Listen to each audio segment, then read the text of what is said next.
Welcome to Talk On to Walk On, where Patrick and I are back to talk about what we've been up to in the last 5 or 6 months. All kinds of stuff, but most importantly, Patrick has launched his Midlife to 100 mini campaign. Would you describe it as? Yeah, it's a campaign that's meant to be lasting 42 years because it's my attempt to try to live until I'm 100 years old, but live healthily at the same time. Yeah, you're not having a midlife crisis at all, are you? No. And if I am, then other people can tell me that, and I'll live in denial.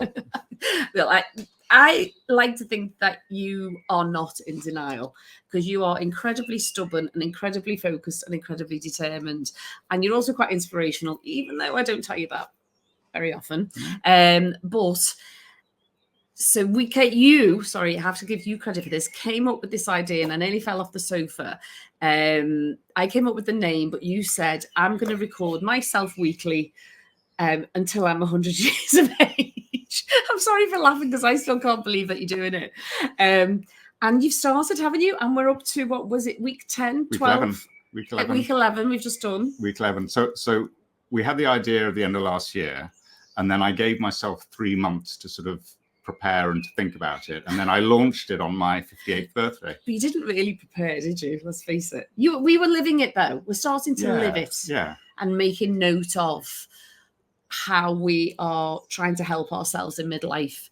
A lot of our listeners will know that we launched what we called Midlife Muddle at the time, at the end of last year. And it went down really, really well, didn't it? We did a few episodes to do with Midlife Muddle, that transition into midlife and all that entails. We didn't do too much of a deep dive, but we did talk about habit changes and mindset shifts and what we were doing individually to help ourselves. But now with these weekly videos, it's keeping you, and probably me as well, accountable to living this healthy midlife, isn't it? It sure is, yes. In fact, I missed I said I'd record every week, and then one of the weeks I missed. We were away, weren't we? We were away, and I had to fess up to that I'd missed a week. I think we can forgive you. But I made up for it. But the interesting thing is that you have to, I mean, midlife to 100, you can't just sort of say, I'm going to live to 100 and say, wow, brilliant, great. You've got to actually do something about it. You definitely do, And consistency is really important, and also trying to focus on those things that are going to allow you to live healthily until you're 100. So what we thought we'd do in this catch-up podcast, for want of a better phrase, just us, is to talk about what we've actually been doing. And I thought, again, maybe to keep me accountable is maybe not as often as you, is maybe every 6 months we'll jump on. I mean, in the meantime, we will talk about other things, but we will actually talk about what we do in our sort of daily lives, a bit of a catch-up of what we've been doing. And we've been really busy in these first few months, and how what we've been doing every day attaches to what you call your 5 pillars that you think we need to focus on to help us live a happy and healthy, long midlife. So tell us about the pillars. So those pillars, very quickly, are physical health, or movement, exercise, mental health, nutrition, diet, what you eat, sleep, very, very important, and then sort of social interactions, family, relationships, being with other people, and so on. Yeah. And those are the 5. So we've got to make sure we're living our life and managing to be very, very purposeful on all 5 of those where we can. And it is intentional, but it is actually something we probably all do naturally and instinctively, is to be aware of some of this stuff. But what we find really helpful is actually taking a minute, like we've just done for the last sort of 10 minutes, just sat down and gone, right, how have we fulfilled these pillars? Are we actually fulfilling these pillars, and what are we doing about it? So we want to just sort of, again, it's a bit of a almost mini diary of what we've been up to the last sort of since Christmas, to see how we're fulfilling them. Yeah. And the one thing we want to make sure that we get clear to you is that we are not experts in this. We are learning all the time, aren't we? We are muddling our way through midlife, but we'd like to think that we've actually muddled and come out the other side, I think, which is why we now all those lessons that we've learned, we want to pass on, but you have to do what's right for you. You can take a little bit, you can take more, you can take none, you can take some. But we're just going to share with you what we get up to. Yeah. And the important thing is actually doing something, trying to do something about it. But interestingly, when we were coming up with our list and reviewing what we've been up to in the last sort of 6 months in terms of fulfilling the pillars, most of them are revolved around socializing and relationships and so on, which which is actually really, really important. Even though you might not, you might think, oh, we need to be out, running around and doing exercise and eating the right things. Social interaction is really, really important. Yeah. Well, we've been doing lots of that. Starting with, I'm just going to very quickly say we have not stopped in terms of hosting. My auntie cracked a joke saying we had to take our vacancy sign down from outside of our house. But it's been a real joy, tiring, and we'll come on to that. So lots of relatives, and they come and they stay, and they can stay for short, they can stay for long. It's entirely up to them, because our house is our family's house as far as we're concerned, and friends, of course. Yeah. It's really a massive value of ours. And I think that's a big, for us who met later in midlife, so not later in midlife, in midlife, but later on in life. Yeah. It was one of the things that connected us massively, wasn't it? Was that value of family. It's really important. And sort of going back to midlife to 100, and I touched on it earlier, there's been research that has shown that social connections, sense of community and family and so on is the single biggest determinant of living a long and healthy life. So we don't want to put down eating the right sort of things and exercising and all the other pillars, but the single biggest determinant is being surrounded by friends, family, people you love, and the community. Yeah. And actually, on another point, family, they come obviously to stay with us, but they come to see the city, but primarily they come to see family. And I know that means a lot to them, as our older members of the family, still seeing and being very much connected to the younger members of the family. Yeah. And in the blue zones that we watched, again, just touching on those pillars, you just said in Singapore, they actually promote that, don't they? Living near, although our family live all over the world and come to Liverpool to see us and vice versa. They really advocate living nearby, and they financially... They give incentives for young families to move to be closer to their parents, and vice versa. So they financially incentivize older grandparents, for example, to move to be close to their kids and their grandchildren. But we had a lot of late nights, because you feel like you need, and this is actually a point about balance, isn't it? When you don't see people very often, but you're really close to them, and then they come and stay with you. We do tend to stay up really late, and we do a few drinks and talk, and it's fabulous. But I have to say, when they got on that flight, and there's nothing that they don't know here, I was like, bye, I'm going to bed. The thing is, though, that sleep, or let's say rest and recovery and sleep, is one of the pillars. So whilst we were ticking the boxes on getting out there and being social, we were like depriving ourselves of rest and recovery, which of course we then did straight away.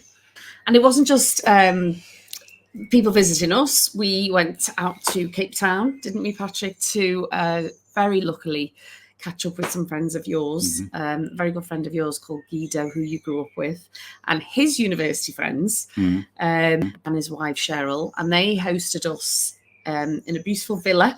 But there was a method to him getting you out there, wasn't there? Yes, it was to do a cycle ride. So not just a cycle ride. No, I'll come on to that, but is the social aspect of it, but also physical aspect of it. So it was the Cape Town cycle ride, which is the world's biggest cycle ride. 30,000 cyclists took part. We cycled for 109 kilometers on a leisurely Sunday morning. I know there was 30,000 because I videoed them all coming past.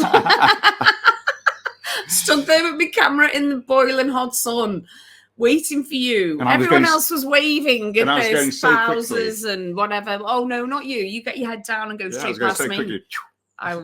We had words. Anyway, but you did it. We did it. Yeah. There were 4 of us cycling at the event, and it was great fun. Really, really good. Absolutely spectacular scenery, and it made it was something that I could tick off my bucket list because I wanted to do that event. Yeah, I've wanted to do it for a long time. So that was good, and it was lovely seeing Guido and Cheryl and their friends and so on. So as well as that fabulous social interaction and catch up, it was a real physical endurance feat. Yes, wasn't it? And which is a pillar. And you hiked up. Hiked up Table Mountain as well. Yeah, I did hike up Table Mountain, and in my dress. Good Scouse girl. Which was a good feat. Just remember that when you do that, don't wear a dress. Definitely wear shorts. And I think there was a few glimpses along the way. No, there weren't. You were worried there were, but there weren't. I was worried, but no, it was hard, and again, it was tough. But I was really proud of myself actually, and the reason it wasn't just the actual getting up there, because historically I've always been quite fit, but I've always then suffered afterwards if I've ever done anything, because as I've mentioned numerous times, I've had this chronic back issue for over 30 years, and all my efforts of Pilates and yoga, I am convinced definitely helped me get up that mountain I wasn't really sore at all the next day.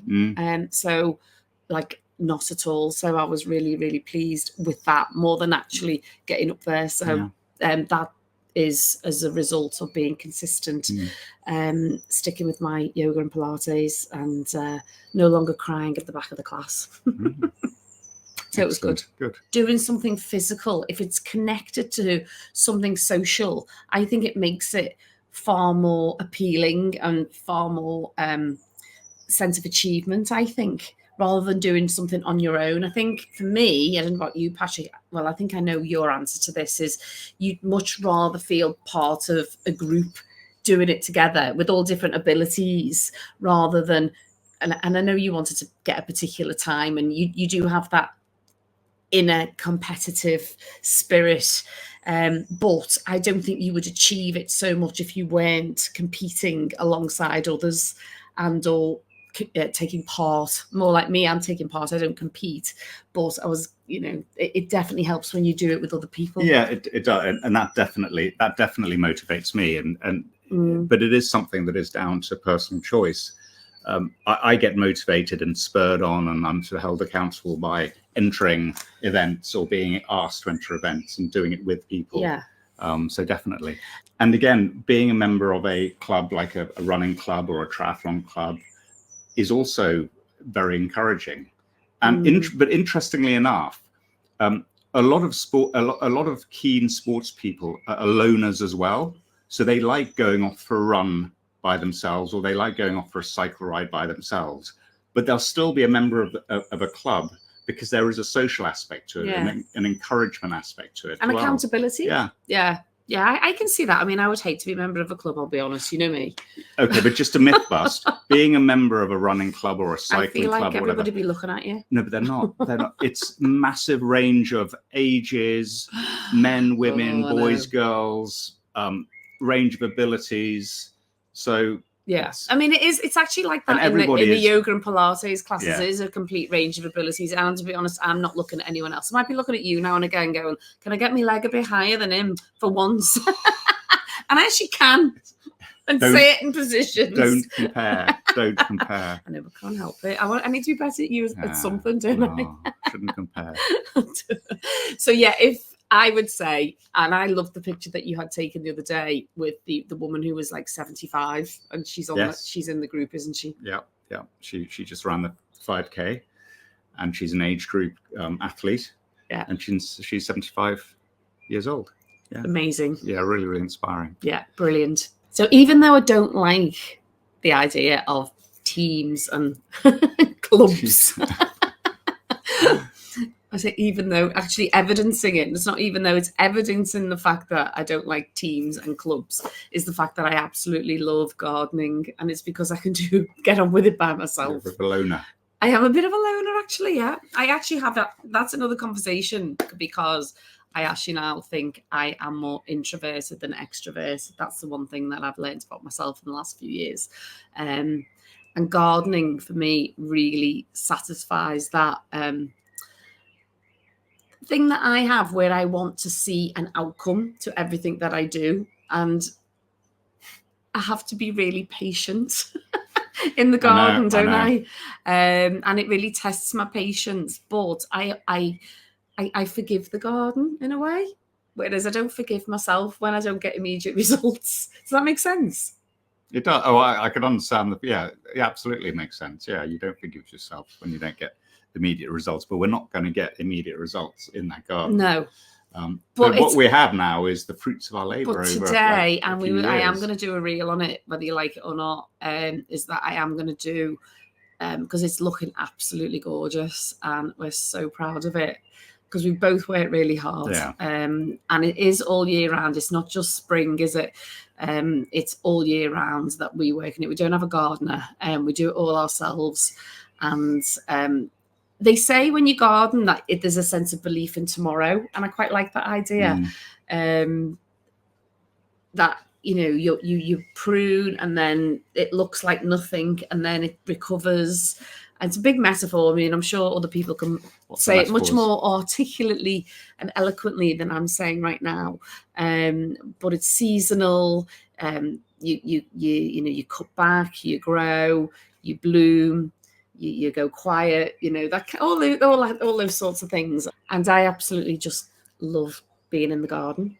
And you like it because it gives you some quiet time as well, doesn't it? No, you like it because it gives you quiet time. It makes you quiet. The garden, yeah, definitely. Yeah, no, it does. Yes. It does, because I can. Well, I go quiet probably on the outside, but on the inside, my brain never stops. And whilst I am very present when I'm pruning and planning and trimming and whatever else, I'm always thinking. I know. And you do come up with some really great ideas. So beware the thinking gardener, because every time you start thinking and you go quiet, I get worried that you've got another project up your sleeves. I know. Another plan. I know, but the garden looks gorgeous though, doesn't it? Because of my planning and my execution. And your execution. Your strategy. Well, I am that was my job for 20 years, wasn't it? Strategist, business strategist, and just, life strategist, I think I'm going to call myself, because I think it was more that than it was more life and business combined than just business. But yeah, so I do absolutely love the garden, and I would advocate gardening. I know not everybody is blessed to have a garden, but even if you've got the smallest space, do something to grow seeds, whatever, because it's really fulfilling, and I absolutely love it. So back to the pillars. Yeah. It's not very social, is it? It is social. It's about our relationship. It's social. Yeah, that's true. We garden in silence, side by side. We have argued in the garden though. Sure, yeah. Yeah, because you're always telling me what to do. It bugs me, and I'm actually a better gardener. You say plant something there, and I say no, because everything around it is going to grow into that space. I know, but it's a gap. I know, and you want to fill it. So anyway, social. I am a better gardener though. Social, physical, because getting up and getting down on your haunches and lunges and everything else. Mowing the lawn and so on. Yeah. And mental health. Yeah.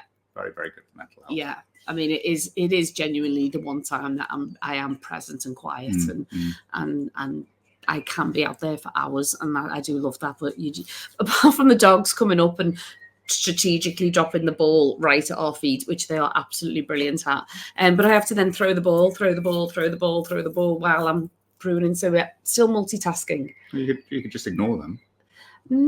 Yeah, I can, but then he barks, doesn't he? And he wants. They're too cute. They're too cute to ignore. They're even here now. Look, even there he is with his ball. Oh, he's gone. He's dropped the ball here. Yeah. So yeah, gardening advocate, big time. And talking about dogs, dog walking. We've done a lot of dog walking. Oh yeah. Well, every day we dog walk, don't we? Again, the same three, isn't it? It's sociable because we meet lots of dog walkers and chat, and it's a Scouse thing as well, chatting to local dog walkers. Good for your mental health. I'll take a picture. And good for your physical health. See if you can be clever enough to put this on. in between the okay. the YouTube. I'll splice it into the editing. Yeah, cute bears. Again, dogs, can't beat them. Honestly, I think it should be law that everyone has a dog. I'll be honest. I know the world doesn't work that way, but they are the best thing ever. Give me a dog. Cats, I'm not anti-cats, but I love all animals, I'll be honest with you. And to be honest, I think I should have been a farmer. There you go. I've said it. Farmer or a vet? Well, no, I wouldn't want to be a vet because that's too sad. Okay. I suppose there's a sad element to farming, but no, I just love being around animals. Yeah. There's a massively sad aspect of it depends what farming. Type. In fact, no, not even a farmer, just an animal person. I would, in fact, I would just love to just live. I'd love to have horses. I think I should have lived in. I am a city girl, but I am a country girl at heart, And I think I do love. I love being outdoors, and I love animals, and much better than people, I think. To be honest. Am I allowed to say that? Nothing too late in midlife. You can still get horses. It's just a question of we don't have enough money to get your horses and build a big stable. I know, but it would be nice. I can dream. You can still have your dreams in midlife, can't you? It'll be in your dreams. Yeah. And you mentioned social. I think that's actually a really good point because my best friend and I make sure that we walk our dogs together at least once a week. And we've grown up together, Lisa and I, and for many years, we've always obviously kept in touch and we've been really, really close, but we haven't intentionally met up every week and because, our lives have been going in different directions and whatever else. And we love now that we actually do that, but it actually took effort and a habit change. So I literally started writing it in the diary. I think it was maybe a Wednesday morning or something, and that it can be a Wednesday or a Monday, it doesn't matter. But we actually had to write it in the diary to make sure that we remember to ring each other and go, no, we're going to walk the dogs 9:00, whatever time, Wednesday.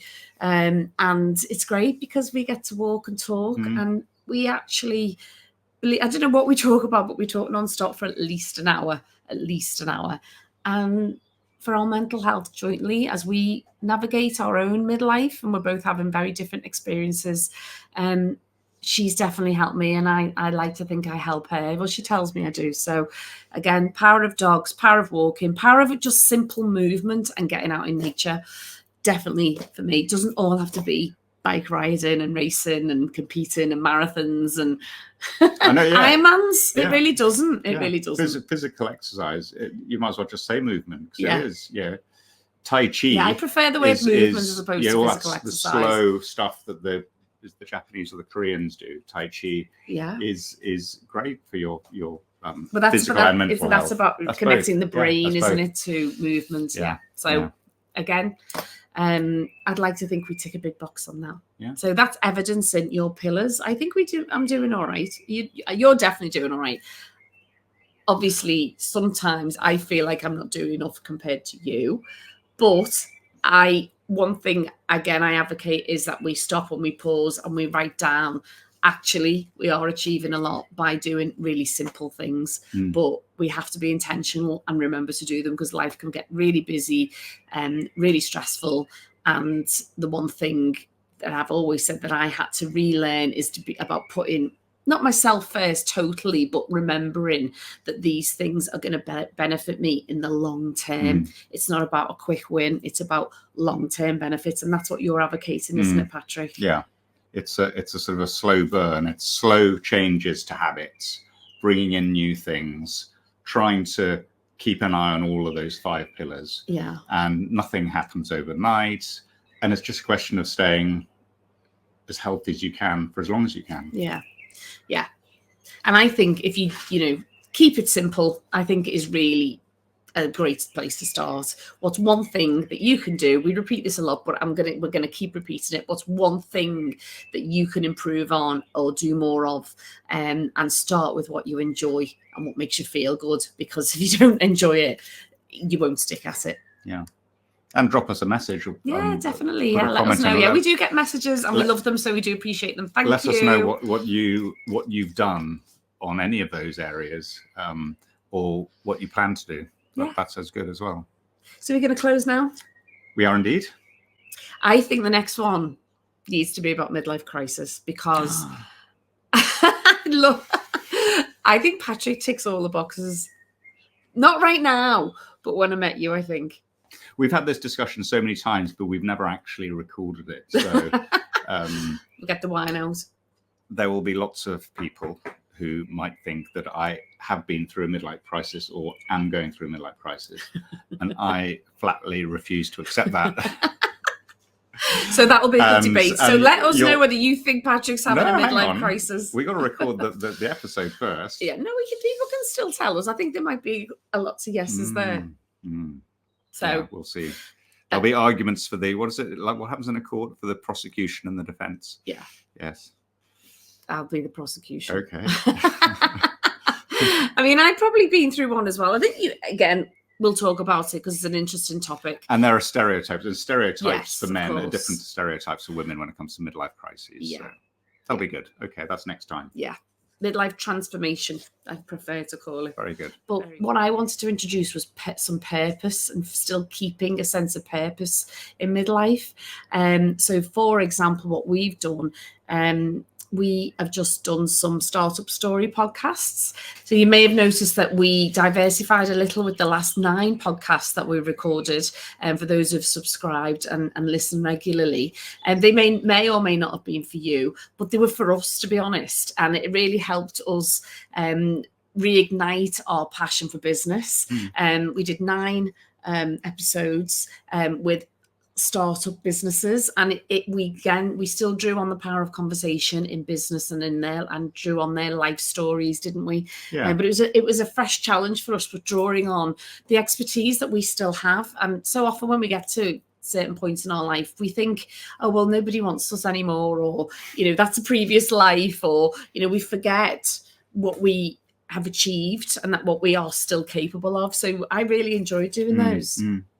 Yeah, because we were talking to individuals who were founders of their companies, their businesses, startup, and we really wanted to get underneath the skin, didn't we? Yes. It was less. Yeah. Of course, we had to understand. We had to talk to them about the business, but we wanted to talk to them about them as individuals. What was driving them? What was keeping them going? Who inspired them? Those critical conversations that they had various parts of their lives. It was a great way of really understanding what actually motivates and drives an entrepreneur forward. Yeah. So if you know, or if you're interested, or anyone who's interested in starting a business, please send them to those 9 podcasts. And each have their own different story. It may not necessarily be what they're doing that appeals, but just listen to their stories and listen to those points and what drives them. So I think, and they're all on Talk On to Walk on, of course, Spotify, Apple, or on the YouTube, on all the podcasts. But for us, it ticked a massive box, didn't it? Of getting those cogs going again, reminding us that we still love business. Because obviously we do the talks, we do our coaching, but we love very much to still find out what drives an entrepreneur, because we both have those characteristics within ourselves as well. So we hope you enjoyed today's chat of just us and our reflections on the last 6 months of our lives and how we are ticking those pillars in Patrick's campaign of Midlife to 100. If you enjoyed it, do leave us a rate and review on Apple Podcast. Please share with anyone who you think this will benefit. Drop us a message. We will always reply.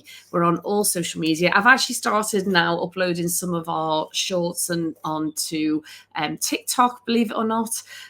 So if that's where you go, please follow us there. And we will resume the live chat soon as well. Lots of lovely guests lined up, and we'll probably keep doing a review of what we're up to every 6 months, but you'll obviously catch Patrick doing his weekly on his Instagram, and you're going to start putting them on TikTok as well. What is TikTok? I mean, we're a bit rubbish. I mean, we are a bit rubbish, but I love the fact that we're consistently inconsistent, and that's part of who we are. And we're not taking all this so seriously that it's taking over our lives, but we want to make sure that some of these messages are getting out to the right people. If we can help one person, as I always say, it's all worthwhile. So I'm happy to end. Yeah. So let's talk on to walk on into the next 6 months. And let's see where it leads. Midlife to 100. Keep going, everyone. If you've enjoyed listening to our Talk On to Walk On podcast and you want to know more about our coaching, mentoring and talks offer, then go to our website, talkontowalkon.com. We would love to talk to you about how we can share our many life lessons so you, your team or your students can walk on in life with confidence. If you're listening to the audio version of our podcast, don't forget you can also watch full episodes and view highlights on our YouTube channel. Obviously, if you would like to sponsor our podcast, we would also love to hear from you. So let's connect, have a conversation, and you never know where it will lead.